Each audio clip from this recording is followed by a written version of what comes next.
L'œil de Philippe Cavrivière. Il est 7h55, Philippe Cavrivière, notre invité Éric Zemmour, restez pour votre chronique. Eh oui, c'était où Eric? Les RTL, on est très émus de retrouver celui que dans les couloirs on surnomme le fils prodigue d'RTL, le petit prince de l'avenue Charles de Gaulle. S'il vous plaît, dessine-moi un mouton. Oh, bah voyons. Ouais, je suis sûr que c'est pour l'Aïd en plus. Alors, avec les collègues de RTL, on vous a regardé partir avec Cyprien en 2018. On vous a vu pour voler vos propres ailes et planer tout en haut des sondages politiques tel un aigle royal. C'est l'aigle royal. Bon, après l'atterrissage au moment des élections, on était déjà moins sur l'aigle royal. On était plus sur l'albatros de Bernard et Bianca, celui qui se prend une vite là. Eh oui. Bon, ça faisait effectivement un bon moment qu'Éric Zemmour n'était pas venu nous rendre visite. 6 mois, 14 jours, 12 heures, 32 minutes et 28 secondes. Sans vous, j'étais toute perdue. J'étais toute démunie, comme Elisabeth Borne sans son 49.3, comme Joe Biden sans sa couche confiance, comme Morandini sans son petit stagiaire de 3e. Bon, Éric Zemmour était hier en meeting au Palais des Sports, Oui. faut-il vous le rappeler? C'était 10 balles l'entrée. Oui. Alors c'est moins cher que Starmania.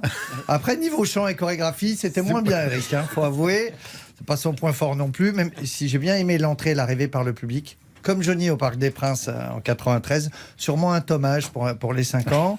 Eric est arrivé avec ses gros bras. Enfin, je parle des gardes du corps. Hein, vous voyez bien qu'il n'a pas repris le crossfit. En tout cas, on l'a vu que l'objectif de réadhésion, c'était un chiffre précis, c'est 30 000. Oh, c'est plus 20 000, non? Non, Bon, 30 000. 30 000, allez, vas-y, on prend pour 30 000 réadhésions. Pour trouver des adhérents, Reconquête a lancé une campagne de démarchage téléphonique. Attention. Oui.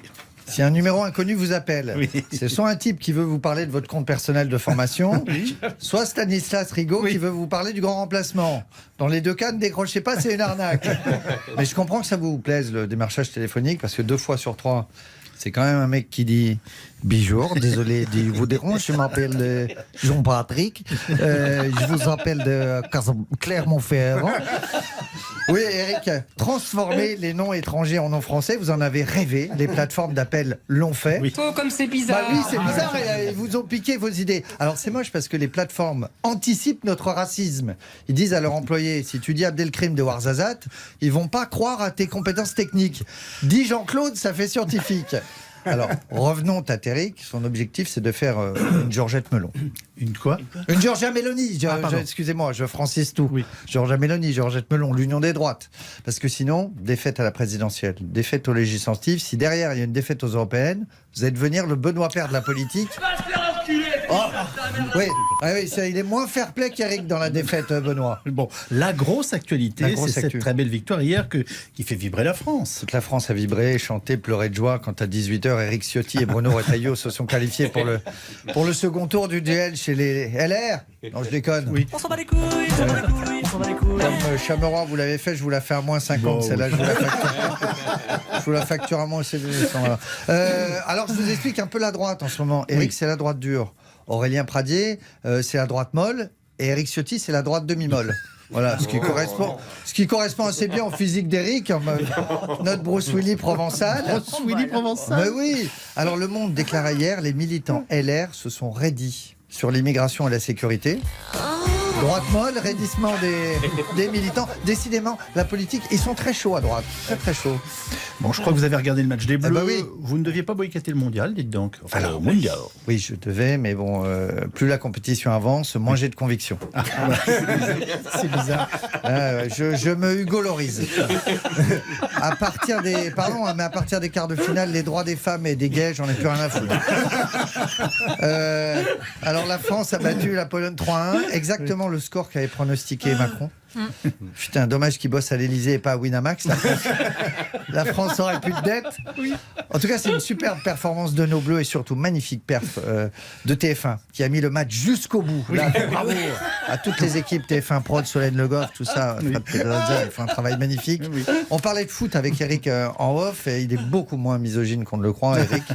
Parce qu'il me disait qu'il était très heureux de voir Stéphanie Frappard, une femme, arbitrer un match. Et il a ajouté, en plus, arbitre, c'est le seul poste où on est sûr au moins qu'elle touchera pas un ballon. On est peinard. Alors un mot Didier Deschamps qu'on avait traité de raciste à une époque, et c'est vrai qu'il me saute pas à la gueule le racisme de Didier. Quand je vois l'équipe, je suis pas choqué par le racisme de Didier. C'est même l'anti-extrême droite. Didier, il mélange les origines, les religions, les couleurs, et puis surtout il gagne à la fin, ce que fait pas trop l'extrême droite. Et pourtant, Eric, vos théories sont soutenues par un immense écrivain, Michel Houellebecq. Michel qui adhère au grand remplacement. C'est vrai, Oh, il est 8h, on va être en retard pour le journal de 8h. Donc. J'aime beaucoup Éric Zemmour. Je préfère Schopenhauer, mais Éric est trop optimiste. C'est vrai que, parce qu'on va tous crever finalement, il y aura des attentats, des fusillades, mais on peut échapper à tout ça. Grâce à l'euthanasie. Excusez-moi, j'ai perdu ma dent. Je vais remplacer mes dents. Yves, je dédie cette chronique à Laurence Cellier, une auditrice qui nous a quittés, et sa fille m'a envoyé un gentil message. Merci. Elle nous écoutait fidèlement. Clémence, on pense à vous et à vos petits-enfants. L'œil de Philippe Cavrivière. Mais oui, chaque matin à 7h55 sur RTL, en image sur M6 après le 12h45 et quand vous le voulez, sur le site et l'application mobile RTL. Merci d'être resté avec nous, Éric Zemmour. Bonne journée. RTL, il est 8h01.